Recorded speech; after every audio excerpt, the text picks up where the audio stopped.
A clash over housing policy in Sweden led to a full-blown government crisis on Monday as a fragmented parliament withdrew its support for Social Democrat Prime Minister Stefan Löfven.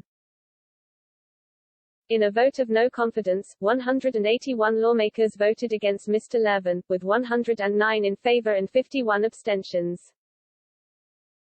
Mr. Löfven now has a week to decide whether to call a snap election, or resign and try to build a new governing coalition without a new election.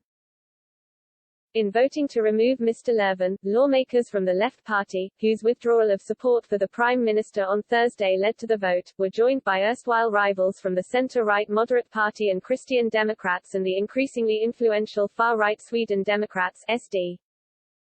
Like many European nations, from Finland to France and from Germany to Greece, Sweden has seen the emergence of an influential far-right anti-immigration and anti-EU political party, in this case the SD.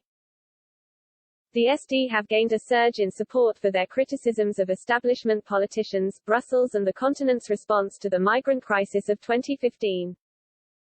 In an exclusive interview with Express.co.uk, former German MP Dr. Peter Gauweiler suggested it's because of Brexit that Sweden could soon say goodbye to the bloc.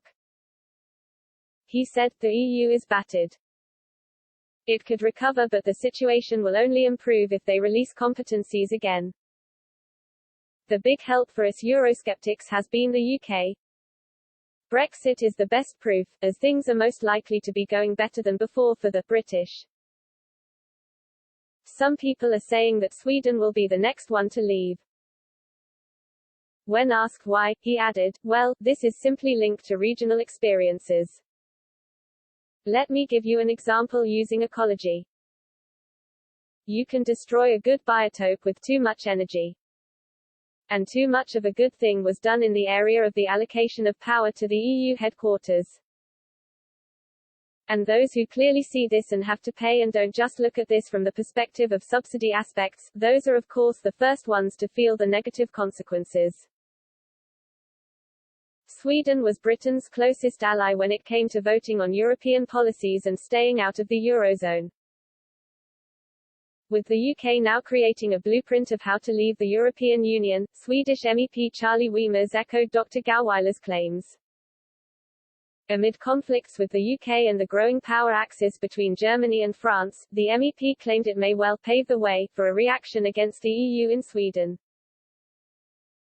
He added, "I think this will pave the way for a reaction, and we have already seen it to a certain extent, that this change in public opinion on EU membership is now going in the opposite direction to most of the other member states. Yeah, I mean, we're not talking about an earthquake. But it's the trajectory that is interesting here, and it's going against the trend.